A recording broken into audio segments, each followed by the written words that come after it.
troisième et dernier tableau avec une exploration des entreprises de notre territoire, eh bien nous allons envisager la thématique des assurances, mais également du secteur de la recherche. Je vous demande d'accueillir Noureddine Bekrar, cofondateur de Léocare, et merci à Guillaume Gravier, Université de Rennes, CNRS, coordinateur du pôle Sequoia.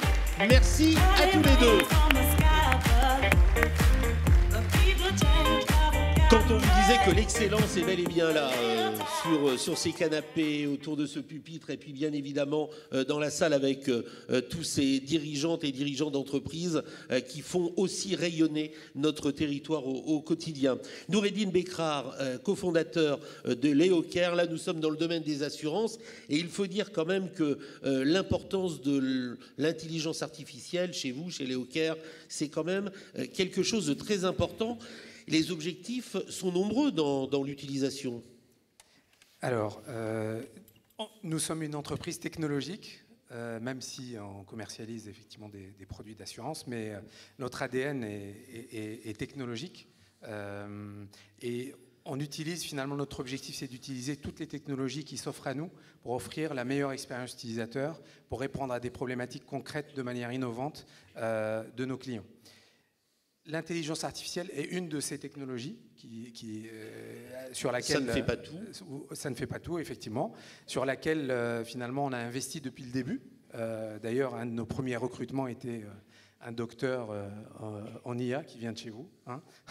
Et malgré, finalement, le démarrage qui est toujours délicat pour une entreprise en termes financiers, on a quand même investi sur un docteur dès le début parce qu'on voit l'incroyable opportunité qu'il y a derrière l'intelligence artificielle. Et je me suis amusé un petit peu à compter le nombre d'applications qu'on a chez Léocare. L'entreprise a quasiment 6 ans aujourd'hui, donc on a commencé à travailler sur l'intelligence artificielle depuis le début. On compte une vingtaine d'applications à peu près aujourd'hui dans différents domaines. Nous aussi, comme disait Yann tout à l'heure, que je connais bien, ce n'est pas une finalité pour nous, l'intelligence artificielle, mais c'est plutôt un moyen pour atteindre notre objectif. Et on ne communique pas beaucoup sur le fait qu'on ait de l'intelligence artificielle derrière. Mais pourtant, un client chez Léocare qui a notre application ou qui utilise notre parcours est finalement confronté à de l'intelligence artificielle un peu partout, finalement je dirais de la demande de tarifs jusqu'à la souscription, jusqu'à la gestion de son sinistre, etc. Vous pouvez nous donner un exemple un peu concret pour bien percevoir un peu la portée de ce que ça représente chez vous? Alors, de manière très concrète, je peux prendre l'exemple de de la prévention des sinistres, la prévention des accidents plus particulièrement, où là, on a plusieurs brevets sur une application qui s'appelle Take Care, qui est disponible au grand public, et qui permet finalement, grâce à une soixantaine de paramètres, qui sont très liés, on va dire, aux conditions de circulation, qui sont liés à la personne aussi, à son âge, à son véhicule, à la sécurité présente dans le véhicule, à la luminosité, le moment de la journée, la météo, etc., la direction par rapport au soleil, plein de paramètres qui nous permettent d'anticiper un accident. On se base aussi sur les données publiques d'accidentologie des routes, et on mixe tout ça, et on sort finalement un scoring qui permet à nos clients d'avoir des alertes très personnalisées et qui permettent d'éviter des sinistres.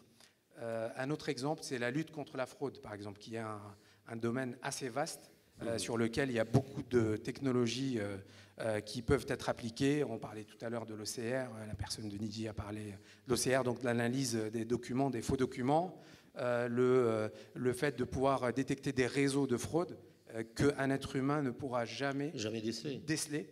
Maintenant, en moins d'une seconde, on découvre un réseau de fraude sur plein de moyens, finalement, que je ne vais pas délivrer ici. mais en tout cas, c'est une aide très précieuse. Ça permet finalement de répondre à plusieurs thématiques. La première, c'est l'instantanéité qu'attendent aujourd'hui les clients d'une application mobile. Le fait qu'on veut tout avoir de manière immédiate. Donc l'intelligence artificielle nous aide à travers des chatbots, à travers des outils finalement de scoring, de recommandations, de garanties, etc., de répondre de manière immédiate. et d'autre part, d'aider aussi nos conseillers à mieux traiter les dossiers.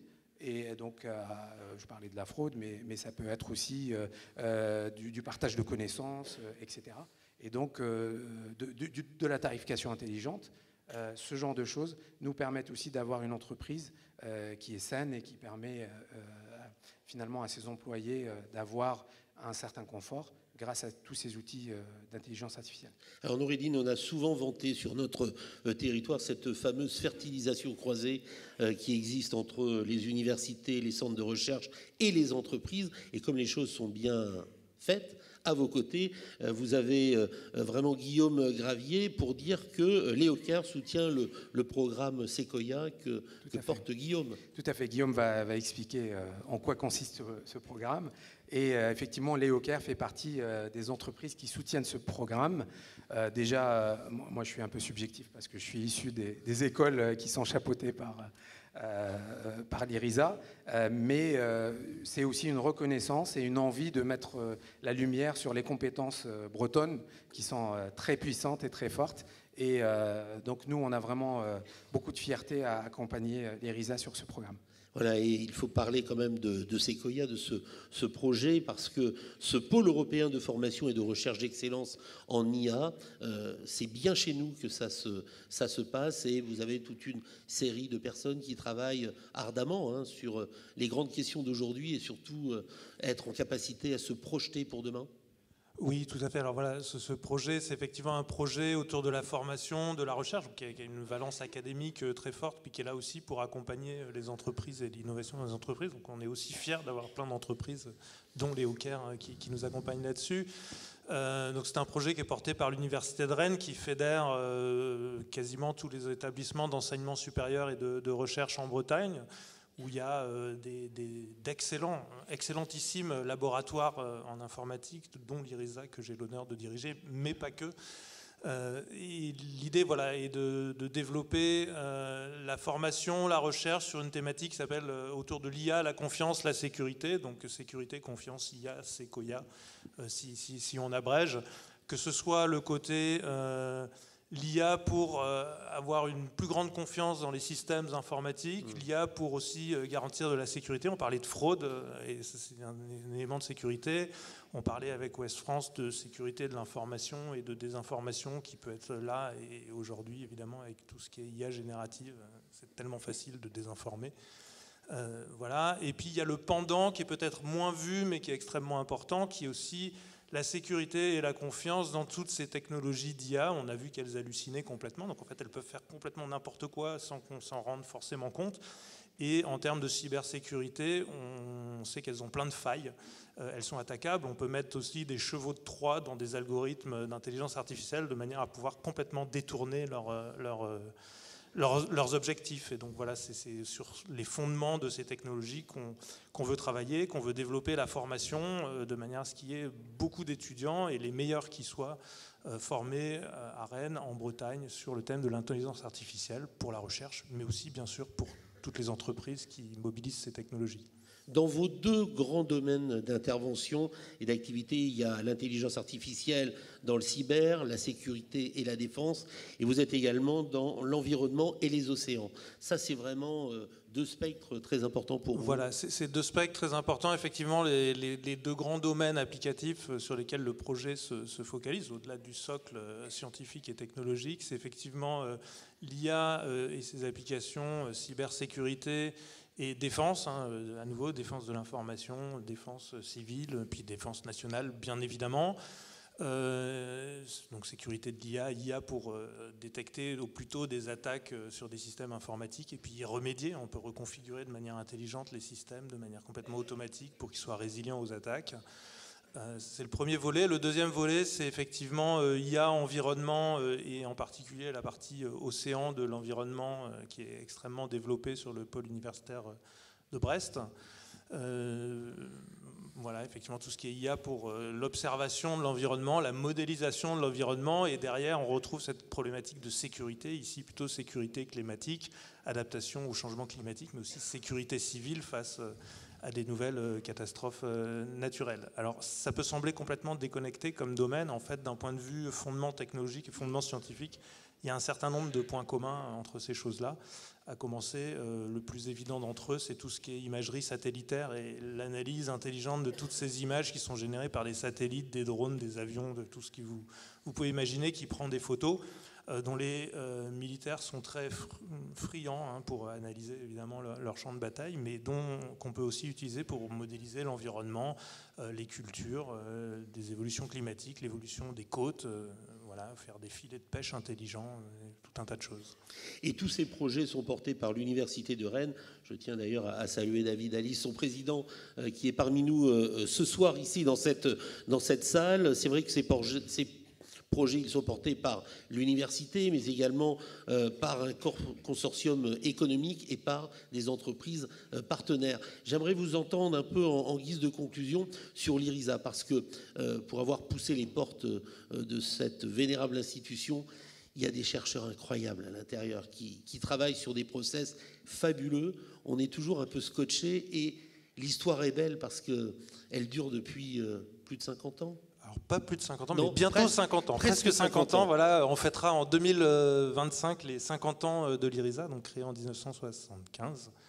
Donc l'IRISA, juste en quelques mots pour situer les choses, c'est un laboratoire de recherche, c'est une aventure commune entre un certain nombre d'établissements, 9 pour être précis, dont l'Université de Rennes, le CNRS, INRIA et beaucoup d'autres.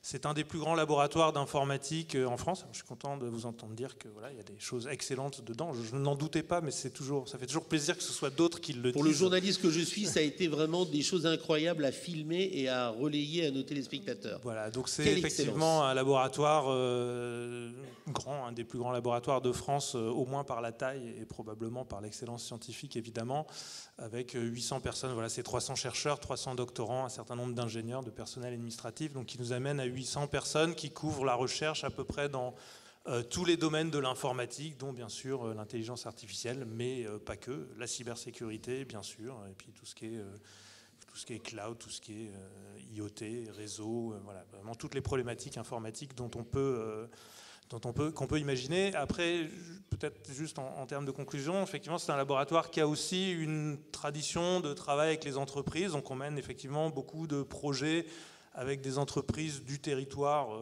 et au-delà, bien sûr, pour accompagner l'innovation dans les entreprises. Moi, je suis un fervent défenseur du fait que l'innovation, elle est avant tout dans les entreprises. Dans les laboratoires, on est surtout des scientifiques, on possède une expertise et on a à cœur de la mettre au service de l'innovation dans les entreprises avec des thèses, avec des projets d'innovation et tout un tas de mécanismes qu'on peut imaginer et qu'on espère développer dans le cadre de ce projet Sequoia et de pousser un peu plus loin encore.